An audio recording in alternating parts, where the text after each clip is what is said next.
All right. Welcome to Warrior Week Parable from the Pit.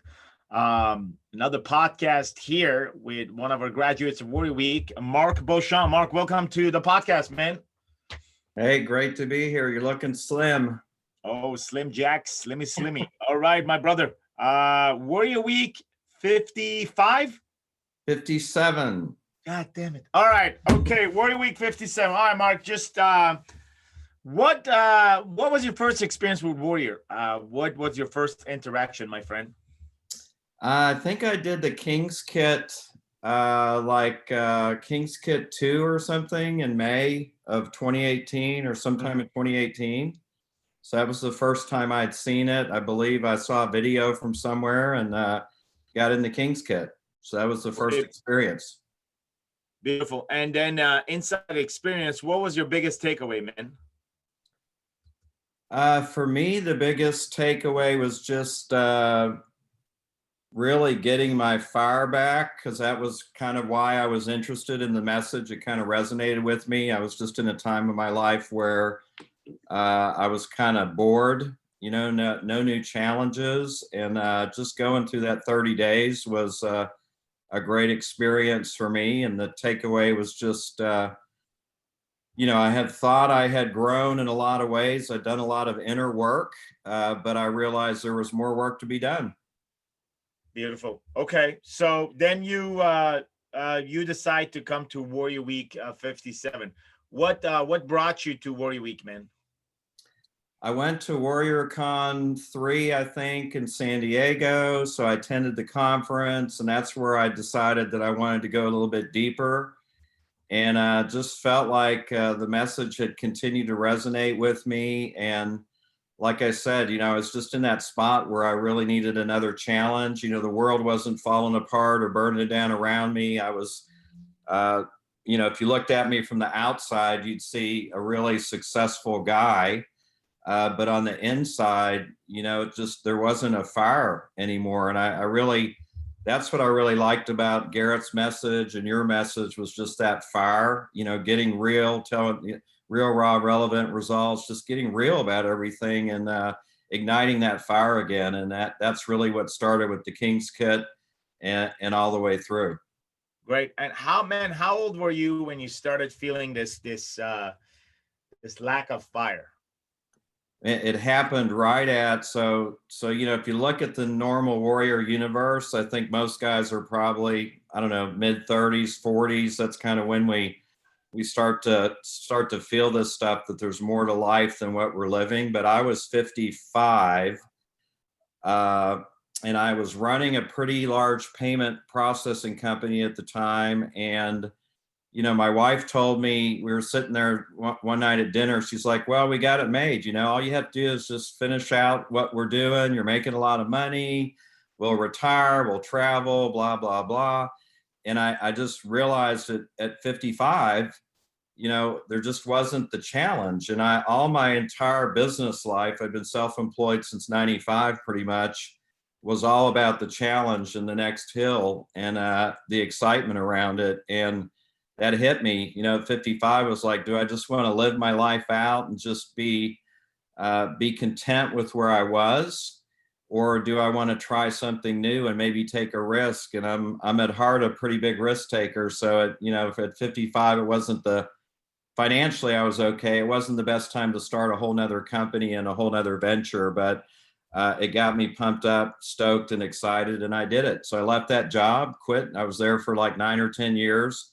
And I had some consulting on the side I was doing, but left that job and started out in the same industry and started a new company.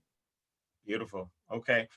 So you come to Warrior Week expecting to find a fire, right? And so talk to me about day one. What was your experience inside of day one as you remember it? What did you find out? One, it was a long ass day, but other than that, I was in the Marine Corps, so I didn't really feel like there was a physical or mental challenge that I couldn't face. And the Marine Corps was a long time ago. So it was like 30 years ago, but I really felt confident in my ability to weather that storm. But what I found out from a personal level late at night when we were working on that rage, right? And I had always thought that I had dealt with the rage, right? And like I said, I'd done some work, done some stuff in a 12-step program, a lot of inner work, talked to a lot of men, but I thought I didn't have any rage left. And I had a shitload of rage left. And we were in that creek screaming and yelling, and I had some leftover residual resentment towards my dad, stuff that my father and I have had to work through. And, he wasn't there when I was younger, a lot of stuff around that, but I thought I had dealt with it, and I hadn't. And it really felt liberating to release that rage, acknowledge it, and just let it go. It was almost like I was a free man again. Beautiful. So let's talk about that process, right? Without getting to the details of there's a lot of people right now helping other people, right? The in 2020, what this idea of, hey man, let me help you out, has become an interesting business, where there are where there is a lot of people actually doing work that is a ripple effect of changing the world one piece at a time, and by itself it's beauty. There's a lot of people who don't know what the fuck they're doing, right? There's a lot of people that don't know that in order to guide someone to certain places, number one, you're gonna have to be there, and number one, you have to have it done thousands of times in order to have a level of certainty and confidence, to deal with a man that comes in and says like, hey, here's 30 years of experience as an entrepreneur, bro. I've been inside of the military, I'm in a marriage, successful marriage. What, at one point, you felt that this process is actually something that is authentic, that this process is not someone doing their best, but rather executing the best that is? Yeah, I just felt like the entire process, I mean, from the beginning throughout the whole week, I could just tell, I felt certain that you especially, because you're the one leading it, knew what the hell you were doing.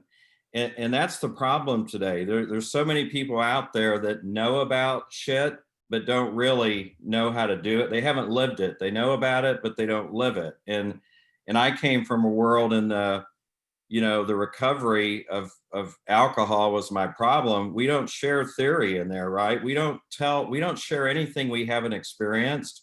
So there's a saying called, we share experience, strength, and hope, right? What we've lived through.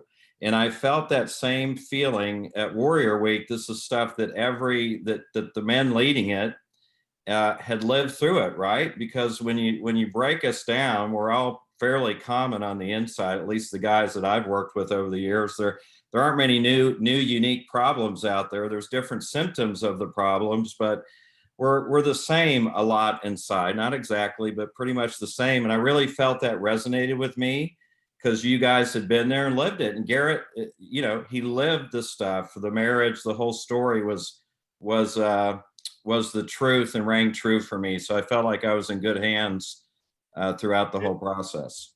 Beautiful. When was the last time you had a drink, man? September 15th, 1990. 1990. Bro, that is 30 years. 30 years this year. Big year for me. Yeah. Wow, man. Wow. Last time I had a drink was, I don't know the fucking month, but I know it was 2008. That's a long time. Yeah. It's been 12 years. And I kind of went in it not knowing even that I had to quit drinking. I remember I was doing this project in Uganda, Africa. So I went there for 3 months. First thing I did was I was by myself. I'm like, bro, I'm not fucking drinking here. Like I gotta know what the fuck is going on here. I got a wife at home, and I just gotta be, I gotta get back, right? Yeah. So that 3 months of aka awareness, and a habit that gone turned into we moved from Canada right at that time, from Canada to Houston. And then I changed completely my environment, which was the people that I used to drink with, the places that I used to go for the past 24, 5 years. And now it was our new house with my wife and nobody else. Of course, there were all these venues such as restaurants and bars. Well, I wasn't really a bar guy and I was a club guy, but it's like, okay, the club scene, I didn't really know much about the club scene in Houston. So I remember the specific day when we went to a restaurant, right that week when I got back. So I went to a date night with my wife. We sit down and I picked up the menu. I was about to order what I usually order, which is a beer. And then I remember this thought that came to me and said, what the fuck am I doing? This is a complete waste of fucking, it doesn't add value from, to the meal. I feel bloated right after it. Plus, I need at least to drink 6 or 7 of this in a row with an empty stomach to actually feel something. So, plus, I'm about to pay like 15, 20 bucks. I'm like, no. Yeah. And then my wife did the same thing. And then the bill came. And the bill was much lighter. And then I realized, we actually paid more for our drinks than the food. She's like, fuck yeah. And so that habit got kicked in the ass. So now my cousin, my uncles, the casino, the clubs were no longer there because I changed environment. And all the restaurants that were on, I had a new frame around it, which was, this is a waste of fucking money. If I want to get drunk, I want to get drunk on my own term, exactly the way I want to. And obviously that habit got kicked in the balls in Uganda. So there I was, a year that has gone into it. And so I'm like, okay, now we went to Vegas. I went to Vegas, and I specifically remember, I go, okay, well, Vegas is now it's time to drink, right? Because that's what you do in Vegas. And then I remember buying a T-shirt, and that was what was it? I think it was AA is for quitters or something like that. And so I said, you know what? I have a bunch of friends that came in, and I said, I'm going to make this a fun experience. So I wear that T-shirt all along, and the entire process was like, just like making fun of it. They were drinking. I was not drinking. And the gain that I had, Mark, out of that trip was, I do not need to drink to be a funny guy. I do not need to drink to have fun. So change of environments and habit. I kicked the restaurants in the balls with the requirement of drinking, because like that's what you do. If you go to a restaurant, you first order. That changed. And the third piece for me was I don't need to drink to have fun, which is there was no longer an association to drinking to have fun. And then came in the fourth thing, which was, man, do I miss a fucking cold beer with some nachos? And I got introduced to non-alcoholic beer, which now for 11 years now, I've been drinking non-alcoholic beers. And for now, I get to have a super like beer looking cold beer with nachos, which is just a food item. Yeah. So this was the fifth element that got kicked in the balls. So literally there was no longer an invitation for me to fuck up the one habit that I kept. I did many diets and I fucked them up. I said I'm going to quit smoking from time to time, and I would smoke and not smoke and go back to it. I always fucked that up. Alcohol and the way this whole thing just all came together, which was, I would call it a very natural way, not a normal way. Because normal was always normal by somebody that demands normal. And when somebody demands normal, it's backed up by an association. It's kind of like religion. It's not normal if you pray this way. It's not normal if you talk to God this way. Says who? Says the association. But it's very natural when you do these things. So I just wanted to share that with you, that for me, this was the natural path. Now, obviously, 30 years into it, what was your experience, and was it natural? Was it a natural transition? Talk to me about that, Mark, because a lot of our guys listening to this are actually listening with both ears high up, and they're tuned into whatever you're about to share. Yeah, it wasn't natural for me. So I was literally close to death. So it was either quit drinking or die. And if I could have figured out how to drink successfully, I would have done it. I tried over and over and over again. And, I had a lot of alcohol. My dad was a recovering alcoholic. My grandfather committed suicide in his 40s, an alcoholic. Another one died. My other grandfather died at 50 of a brain aneurysm from alcohol. So it was in the family, but it took me to a place where I just really had no other option. So it was either get help or die. So I either would have died or ended up in prison for me. And I ended up with nothing left. So when I quit drinking, I had no job. My first wife left me, my 1-year-old child. She had taken my daughter with her. Had no car left. I had nothing left. So I literally took it for me, as far as I could take it. It doesn't have to happen that way for everybody, but I'm stubborn and I'm pig-headed, and it's hard for me to learn a lesson. So pain is a great motivator, and it's just like going in the pit, right? And most guys, or at least me, it's now today I'll change proactively most of the time, but back then I have to have something like pain that motivates me to change. And that was the big thing for the alcohol. And I credit everything that's happened in my life from that day to not taking that drink and quitting that drink. And then the alcohol, like I said earlier, was the symptom of the problem in me. And then when I got to work on it and I got into AA is where I got sober, and another man led me, and I got to the work on me. That's when the real benefits started to happen in a relationship with God and spirituality and going back and making amends. And, I was able to have a real relationship. I got remarried again, and I started paying child support for my daughter and seeing my daughter every year. She's never seen me take a drink. She's 32 years old now. My other kids have never seen me drink. So it's the foundation of everything I am, is just not drinking that alcohol for me. So Beautiful. So what I want you to look at is that we have two extreme cases. We got a guy that another drink would have equaled death or prison.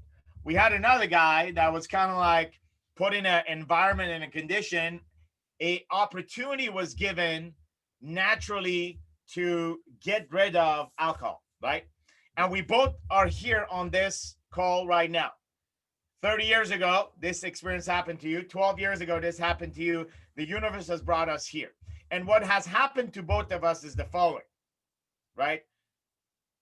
When we were under the influence of an alcohol, we were not ourselves. That's all. So I'm not saying this, if you're the audience and listening to this, I'm not saying this that there's something wrong with your life because you drink. I'm not projecting that, we are better because we don't drink alcohol. I'm not saying that alcohol is a bad thing or a good thing. What I'm saying is, if you want to be yourself, then alcohol, weed, any other drugs, the minute you take them, you are no longer the self. You may argue that, but I can tell you spiritually, you stand no fucking chance arguing at that. You can argue that biologically. You can argue that scientifically. You can argue that with a numbers of arguments and experience that you can control, that you are 100% aware. You can argue all that. And I give you all that. I won't even fight against it, right? Because you tell me, listen, I've been smoking weed. If I don't smoke weed, I'm not going to be functional. So AK, here's how. Here are the results that I've achieved while I smoked weed or while I drink. So I got this. I'm not going to argue that, man. What I'm going to argue 100% without a doubt and with confidence, and I'm going to divide the bullshit inside of the lie that you're telling yourself, is the following, is that spiritually, you are deaf when you are drunk or under the influence of drug. You're no longer hearing. And if you're going to argue that you are hearing, I'm going to tell you that you are hearing the voice that is pretending to be the voice. Yeah. Even if you do good, according to you and your stories. So if that's something that you don't want, well, I guess Mark and I was brought into this conversation to extend you an invitation to simply give it a try. Put alcohol, put the drugs aside for a period of time and see if you can begin building relationship. Just like Mark, you have a witness here. When he put away the alcohol, he began building relationship with the mother of his child. He began building relationship with his child. He began building a relationship with God. He began building a relationship with himself. He began building a relationship with the marketplace. He began building a relationship with other men. And throughout that process, a relationship, it's nothing but a conversation. So what Mark is saying is that the minute the alcohol went away, actual Mark had a conversation with all these relationships. Not somebody else that was pretending to be Mark.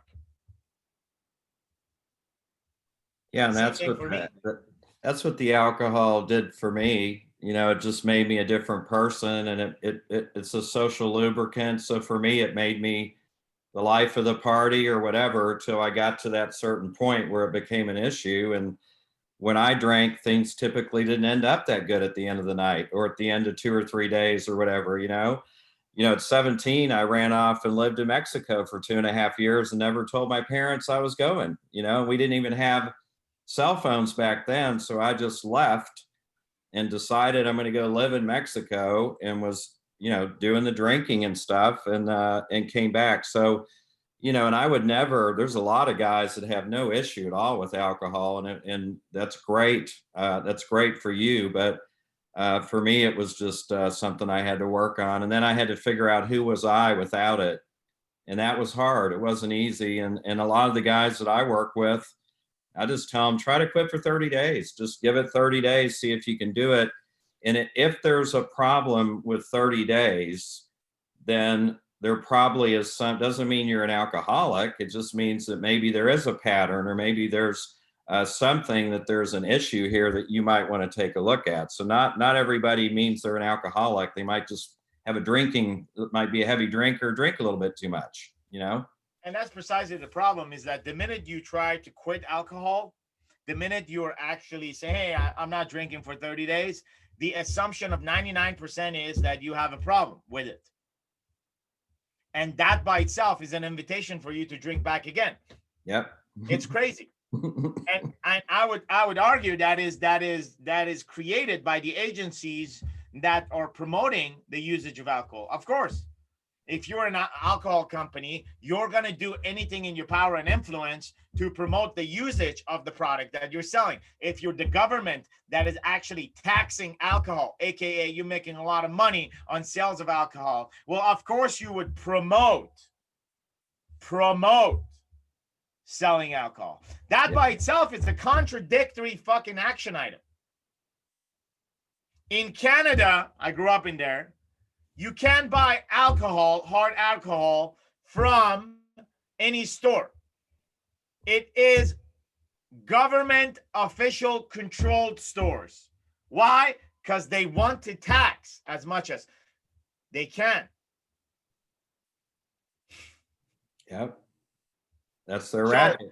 Why would you not create agencies to promote it if it brings you more money? It is very contradictory, right? And alcohol is not the only item. If you look at the entire Food and Drug Administration category, there are many, many items that play the double edge. There's a lot of hypocrisy inside of the marketplace, but the choice becomes yours. Like Mark said, you are not saying that alcohol is good or bad. What I'm saying 100% without a doubt to you is that spiritually, my friend, you are not hearing the voice when you're under the influence for two reasons. One, you may not want to hear it. And the majority of people are like, listen, man, I'm going to take a break from church. I'm going to take a break from God. I'm going to take a break at being the good guy. I'm going to drink, I'm going to have fun, and I'm going to come back to it. It's a permission to do some shit that you wouldn't normally do. And we all need that. I get it, because nobody's perfect. We all need to fuck up. And alcohol and drugs become this card, this access card to that. Second part of it is the following, is that when you drink, you don't hear this voice, and you hear another voice, and you may take decisions that, even though they bring results in your life, that overall was under an influence of manipulation of a voice. If you're a spiritual guy, if this message resonates with you, give this a chance. Nobody's saying quit. Nobody's saying you're an alcoholic. What we are demanding on this podcast, on this conversation, demanding, not even fucking asking you at this point, if you're a spiritual man and this resonates with you, the demand is the following. Listen to the voice without being under the influence of alcohol for 30 days. Then evaluate back your relationship with God. Evaluate back your relationship with your wife and your kids and yourself and life itself. And ask yourself, has it improved? Did you have better conversation? What happened to the quality of your prayers? Did the quality of your prayers, aka your communication with God, went higher, better, and upper and more frequent? Or not? And out of that comes the fruit of the action that you've taken. 30 years, Mark has done this. Is his life perfect? Probably fucking not. 12 years, my life is not fucking perfect. Guaranteed fucking teeth. But I got one less access card burned, and that is alcohol. Are there other access cards? You bet your fucking ass. There are many access cards. But I got one burned permanently. How does that resonate with you, Mark? It makes perfect sense. I mean, it's one step at a time, and that was the big one for me. I don't know, other people have other issues, and the next thing I did, and you talked about it, was smoking, right? I mean, I smoked for years, and that was a hard one for me as well. So once I started to see these changes and effects, it just had some momentum in my life, and I began to really build a relationship with God and really build a relationship with my higher power. And I was able to talk to my new wife without having to be under the influence, because that's part of my other issue, is really letting my whoever I'm in a relationship know what I really feel and think, because I would change based on what I thought they wanted me to be. And when I drank or I was under the influence, I could open up more. When you're sober, I had to really build and develop a real way to communicate with my wife. And luckily, I met my second wife. We're married 26 years this year in that same program. So we were both on the same spiritual place. She's quite a bit younger than me, but we were able to honestly communicate our feelings, and that was the basis of that relationship. Rather than my first marriage, it was the basis of, let's go out and party, and I'm going to try to have sex tonight with her and do whatever. And there was no honesty or no depth to it, right? So that really made a big difference in every area, was the depth of the relationships and the depth of who I started to become as a man. Beautiful. And how many kids do you have, Mark? I have 3 kids. I have one from my first marriage and 2 other daughters, all 3 girls. How old are they? They're 32 is my oldest. I have a 28-year-old that has 3 kids. So I've got 3 grandchildren now. They're 5, 3, and 2. And then my youngest is 24. Beautiful. And what an example for your daughters to demand from the men in their life, right? Because there's no doubt that the man in their life is exactly the man that we are addressing right now. Young men, they are. We're much older. But those young men are set up on the same path that you and I were, except that it's 10 times worse right now. Why? Because of this device, the social media, the pressure of life, and if it wasn't enough and everything else that happened now where everything has been taken away. with COVID and everything else. And so to have a blueprint, to be proud of a dad that followed the voice and that has kept the commitment that has become the foundation of his life is a beautiful example. Now, is that perfect? Fuck no. Dad came to Warrior Week because dad wanted more. And dad continues wanting more. But this is the example of living the Warrior's way. Living by leading and by demanding that what you lead and live. There's no guilt and shame in demanding. The worst come to worst, somebody can tell you, fuck you. I'll take that all day. I'll take that all day in exchange for being aggressive and demanding. If I'm going to have a relationship with you, man, I'm going to demand this. Mm-hmm. You tell me, fuck you. Okay, I'll take it, man. I'm going to go demand somebody else. But I'm not going to tolerate the relationship just for the sake of it, so that you can stay in my circle, because I don't have the balls to demand. So you come to Warrior Week. What are you demanding right now, post Warrior Week in your life, Mark? What kind of standard are you demanding in your life?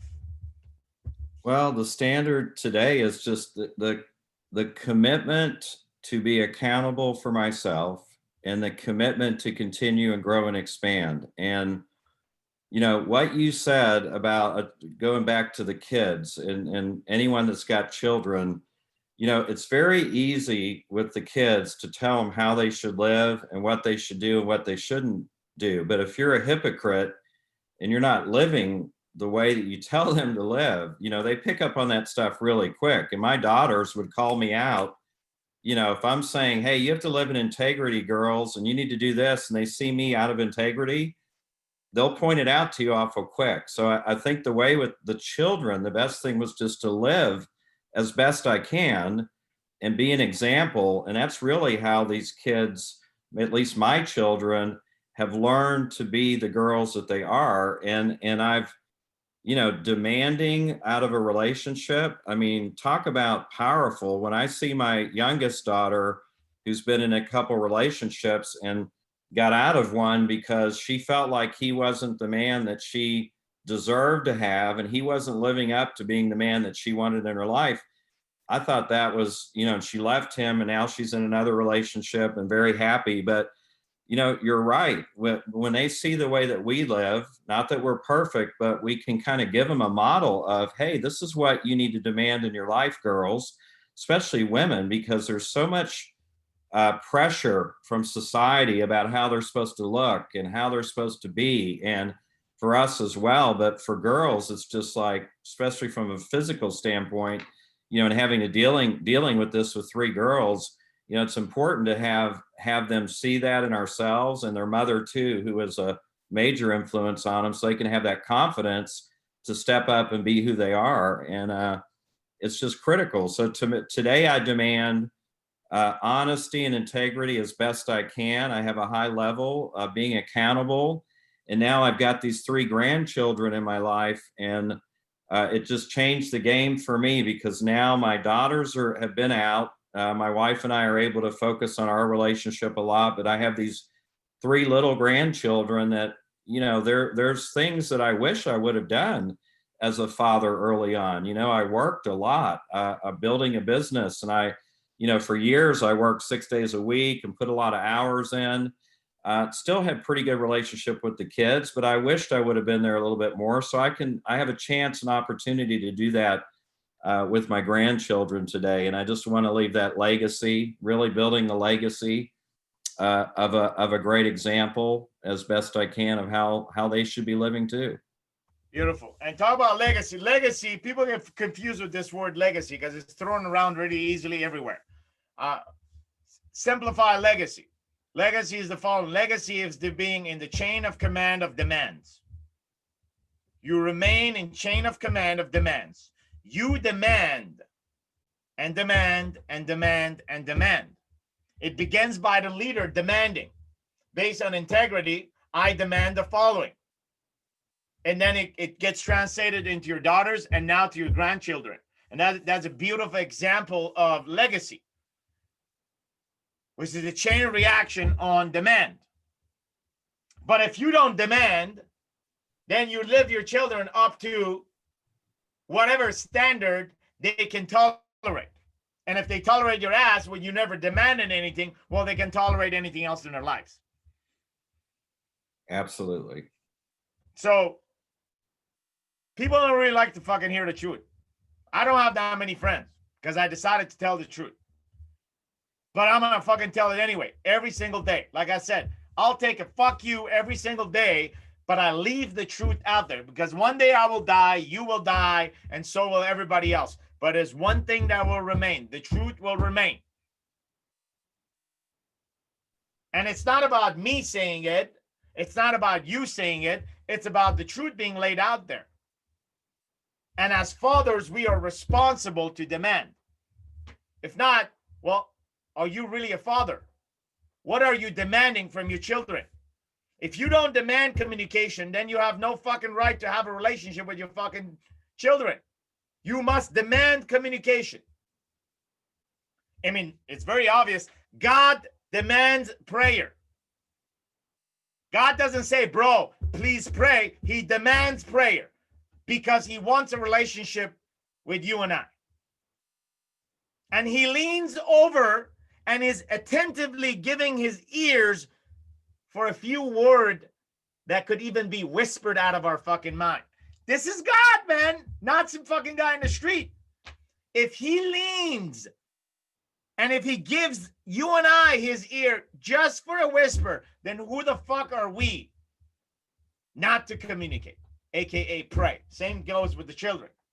As a father, I demand communication because I'll always be there to, number one, love you no matter what.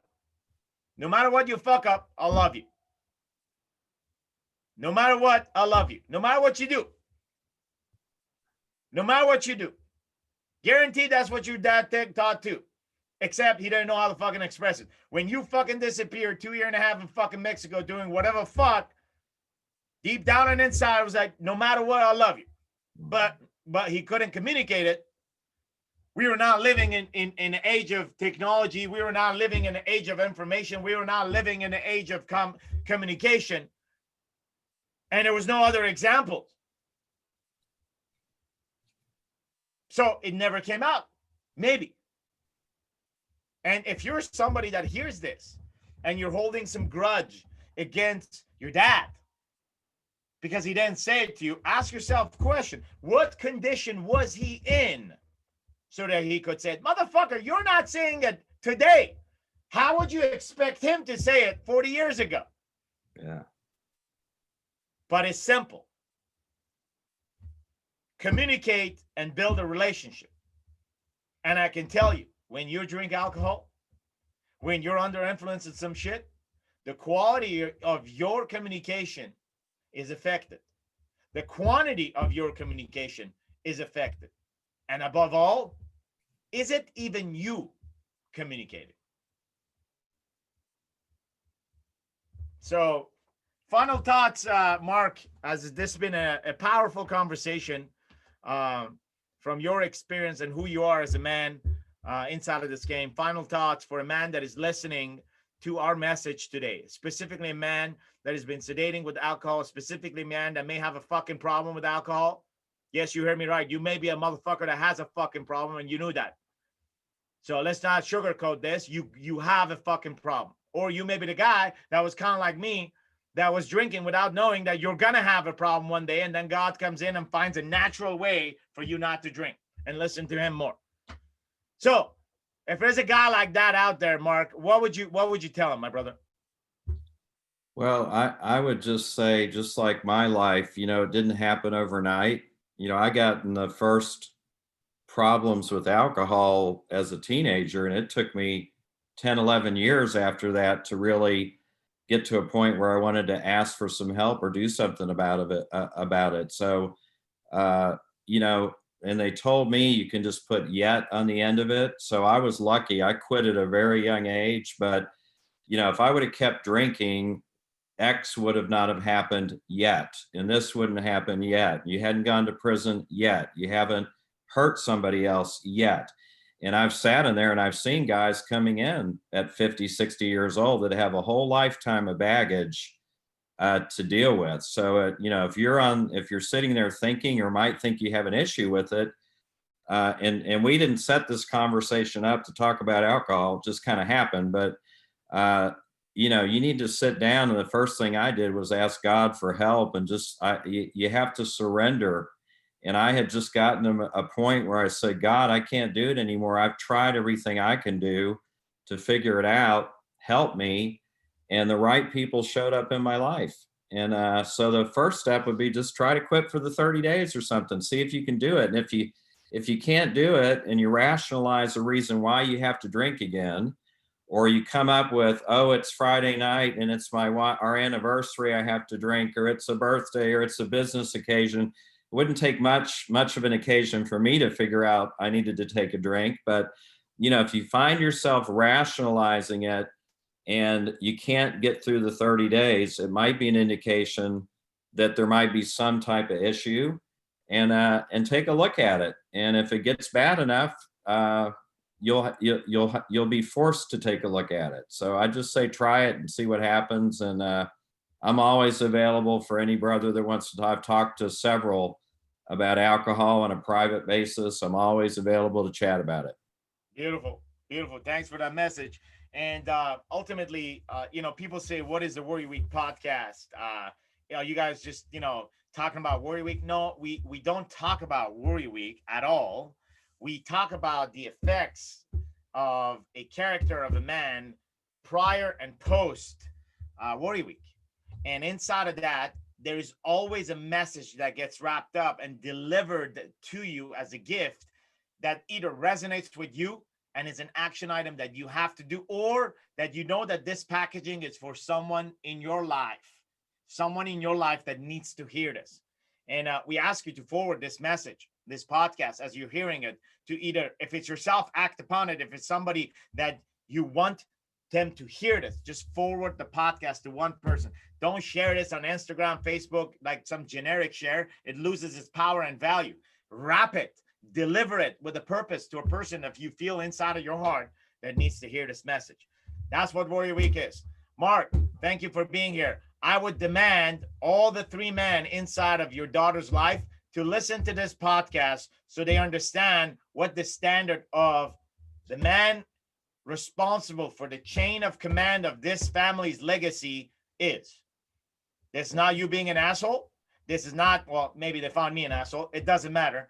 But this is you saying, here's the standard. Because the standard that has lived through in you is the standard that reflects upon your daughters. They're adults. They're not kids. And yet they're always kids in your heart, but they are a reflection of who you are today. And I know you're a beautiful man. You're a powerful man. And you change lives. You change lives. And just recently with what you've done inside of your company to finance those that need help. What I mean by that is the following. I'm going to share this shit because it's important. If you are in a process of, helping someone, if you have a business to help someone, and that, there's an exchange of money for your services, and sometimes the exchange of money requires financing, and the person really wants your help, but they don't have the money.